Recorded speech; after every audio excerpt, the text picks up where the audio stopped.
Welcome to Walking the Way. We're in Renovation of the Heart for book club. We're in chapter 4, and we're on question 4, which is, what is it to count the cost? What are the gains as well as the expenses of discipleship? The quote that stood out to me from this section of The Cross and the Call to the Greater Life. It's on page 64, and it says, "And we may experience some uncertainty from time to time, especially at the start, but the progress of spiritual formation will soon take care of that." And that points to the rub of beginning the spiritual journey of discipleship to Christ and walking in his way, that it's fear is the thing that keeps us from moving towards Christ, because it moves our gaze away from him. And you can't move towards something that is not fixed before you.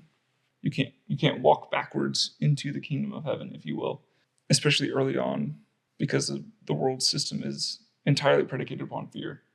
Day one, the first temptation was fear. You're not going to have enough. You're not going to have what you want. It won't be actually good. That's how Satan works. That's how he has always worked and will always work. And because we're finite and we acknowledge our finitude, we are susceptible to that fear.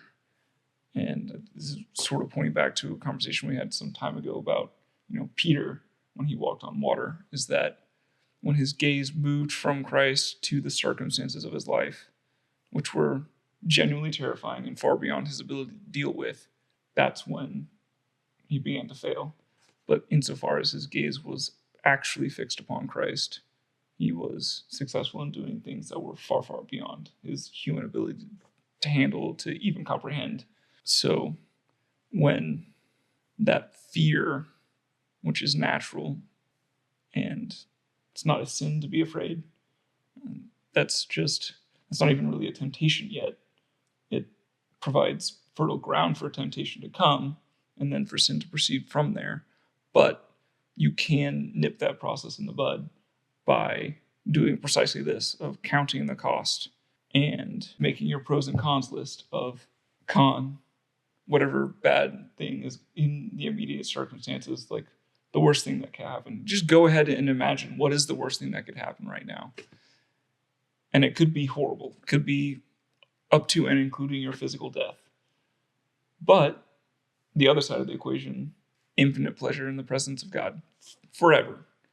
And nothing even comes close to that. And that truth is what will give you the strength. That hope gives you the strength to turn back towards Christ and to begin to pursue him and his way again in confidence. Exactly, yeah. I think Dallas Willard says that exactly when he says, "And we may experience some uncertainty from time to time, especially at the start, but the progress of spiritual formation will soon take care of that." Just like you said,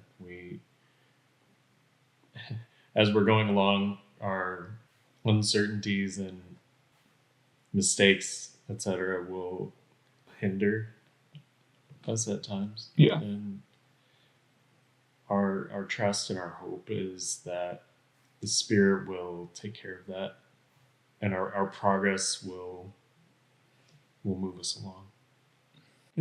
Spiritual formation is a positive feedback loop. As you progress, the things that you do get to experience those material benefits in the here and now, as we said in our previous video, that will make things that used to daunt you no longer seem worrisome or produce anxiety, which obviously it comes with its own. As you progress, the mountains get taller, if you will. But having had success in making that progress, remembering the previous mountains of difficulty, of seasons where it didn't look like it was going to work out, and it did anyway. Maybe not the way you expected or hoped, but usually better. That spread for the journey. So to me, to count the cost is to remember what we'll lose and size that up to what we'll gain. Yeah.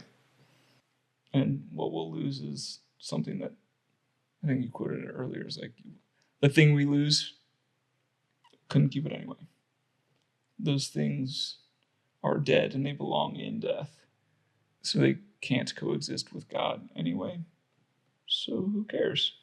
And it's kind of easy to glibly say that sitting here right now, but that is a reality that can be experienced even in the grimmest of circumstances. So I guess to wrap up with an application piece again, we can consider, and maybe it's as formal as writing out your testimony. And there's lots of resources that we can share with you on how to do that in a simple way. But remember the mountains that you've climbed, that God has brought you up out of the valley of the shadow of death and into greater union and glory with him. If you're in a fire, remember that's where he is too. And remember what he's done before.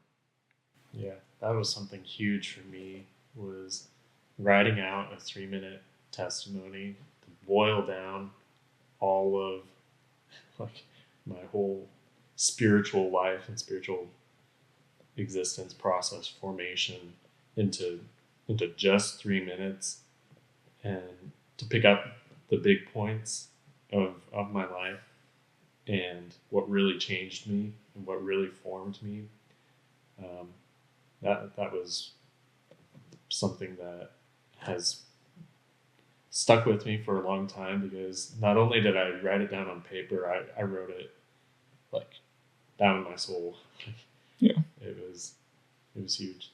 Highly recommend doing that. Yeah. So let us know how that goes, and we'll see you next week. Thank you for watching today's episode of Walk in the Way Book Club.